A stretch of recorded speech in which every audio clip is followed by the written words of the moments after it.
तो ये बच्चे का सवाल है कि इसने 2020 में कोर्स किया, और यही नहीं है, बहुत सारे ऐसे बच्चे हैं जो कोरोना को लेकर के जिन्होंने सोचा कि 1 साल का ईयर गैप ले लिया जाए।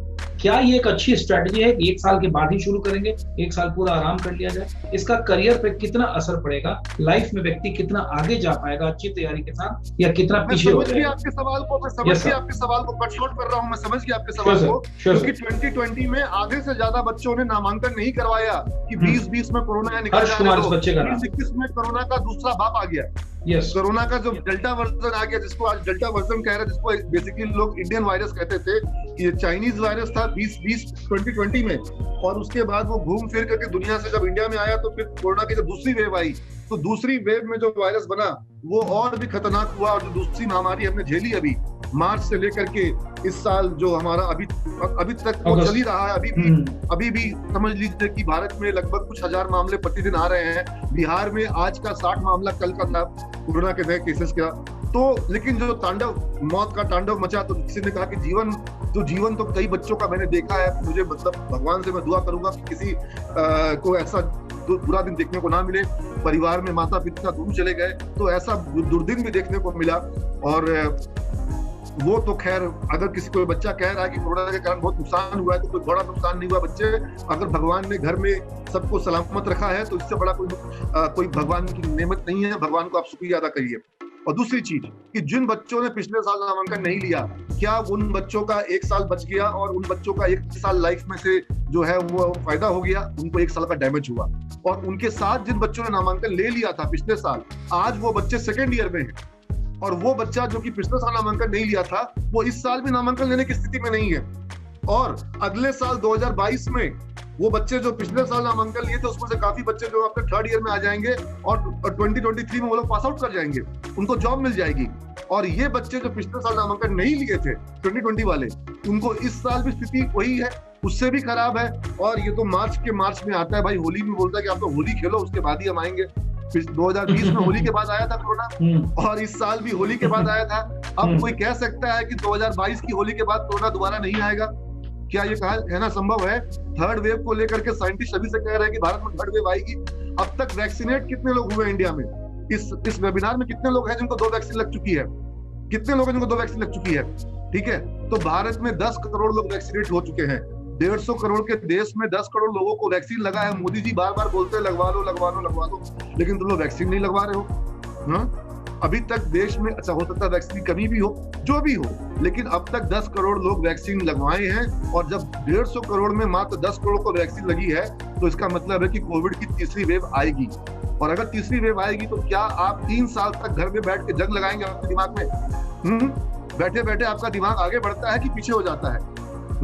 एक रेस चल रही है, ये रेस तो आगे बढ़ रही है। जो लोग पिछले साल नामांकन ले लिए वो आपसे आगे हो गए, तो 2023 में पास आउट कर जाएंगे। और निश्चित मैं बता रहा हूँ, डंके की चोट में बता रहा हूँ यहाँ पर, कि हमारा सीमेंस का स्टूडेंट 2023 में, उसको इस साल 2020 में भी प्लेसमेंट मिला, और 2021 में भी, इस साल भी प्लेसमेंट हो रहा है। 2022 में और 23 में प्लेसमेंट ज्यादा ही होगा, कम नहीं होगा। क्योंकि हम जिस सेक्टर में काम कर रहे हैं, आईटी में, टेक्नोलॉजी में, बैंकिंग में, आईटी में, बैंकिंग में क्या हो रखा है? बूम आ रखी है। क्यों? क्योंकि सारा काम ऑनलाइन हो रहा है, पढ़ाई ऑनलाइन हो रही है, दवाई ऑनलाइन हो रही है, आज आपके घर में डिलीवरी ऑनलाइन हो रही है। बैंकिंग में क्या हो रहा है? बूम आ रखी है, सामान आप ऑनलाइन मंगा रहे हैं, खाना पीने को आप पिज्जा ऑर्डर कर रहे हैं, आप हर एक चीज ऑर्डर ऑनलाइन कर रहे हैं। तो ऑनलाइन का जो सेगमेंट है उसमें जबरदस्त बूम आया, जबरदस्त ग्रोथ हुआ है। और हर एक कंपनी अपने आप को डिजिटल रेडी कर रही है, डिजिटल रेडी। गवर्नमेंट अपने आप को डिजिटल रेडी कर रही है कि लोगों को सरकारी ऑफिस में आना ना पड़े, हर काम ऑनलाइन हो सके। तो ये जो इतना सारा काम को ऑनलाइन करना है, उसको करने के लिए कितने इंजीनियर चाहिए? तो इसीलिए हमारे यहाँ से जितने कंप्यूटर इंजीनियर तैयार हो रहे हैं, वो जितने तैयार नहीं होते, उससे ज्यादा डिमांड हो रखी है। और भारत की जो आज जो कल निफ्टी, कल भारत का जो बॉम्बे स्टॉक एक्सचेंज, सेंसेक्स और निफ्टी, उसने ऑल टाइम हाई लेवल लगाया। तो निफ्टी ने कहा कि मैं 16 की हो गई हूँ और 17 की होने वाली हूँ। तो निफ्टी यानी कि जो स्टॉक एक्सचेंज की बेटी, यानी कि भारत की 50 सबसे बड़ी कंपनियों का जो इंडेक्स है, वो 16,000 के पार हो गया। जो कोविड आया था तो 7,000 पे था। यानी जबरदस्त बूम आ रखा है भारत के कॉर्पोरेट सेक्टर में। उनके प्रॉफिट बढ़ते जा रहे हैं, उनमें ग्रोथ बढ़ रहा है, डिमांड बढ़ रही है। और जो एक बहुत बड़ा डर हुआ था कि जॉब लॉसेस का, अब वापस से नए जॉब क्रिएट्स हो रहे हैं। और ये बूम सिर्फ इंडिया में नहीं है, ये बूम यूएस में भी है, ये बूम चाइना में भी है, ये बूम यूरोप में भी है, ये ग्लोबल बूम आ रखा है। क्योंकि दुनिया के जो सेंट्रल बैंक है, थोड़ा टेक्निकल बातें भी कर लूंगा तुम लोगों को, मैं हंसा रहा हूँ और मैं तुम लोगों को बहुत सरल भाषा में समझा रहा हूँ, लेकिन टेक्निकल भाषा में भी समझ लो। दुनिया के बैंक नोट छाप रहे हैं, federal bank, US federal bank, जो भारत में रिजर्व बैंक ऑफ इंडिया है, वैसे ही फेडरल बैंक है यूएस में, यूएस फेडरल कहते हैं। उसने अब तक इतने फेडरल रिजर्व ने इतने डॉलर जारी कर दिए जितने डॉलर पिछले 150 सालों में जारी नहीं हुए। पिछले 1.5 सालों में इतना डॉलर जारी कर दिया जितना 150 सालों में जारी नहीं हुआ। अब जब बाजार में पैसा आएगा, दुनिया में पैसा आएगा, तो इससे ग्रोथ आएगी, इससे निर्माण हो रहा है, कंस्ट्रक्शन हो रहा है, नए इंफ्रास्ट्रक्चर प्रोजेक्ट लग रहे हैं, नए एयरपोर्ट बन रहे हैं, नए रोड बन रहे हैं, और इसमें जॉब क्रिएट हो रही है। लोगों को अनएम्प्लॉयमेंट का वहां पे भत्ता दिया जा रहा है, जिन मकान मालिक को किराया नहीं मिल रहा उनको भत्ता दिया जा रहा है। मतलब एक ग्रोथ का एक फेज शुरू हो गया वर्ल्ड में।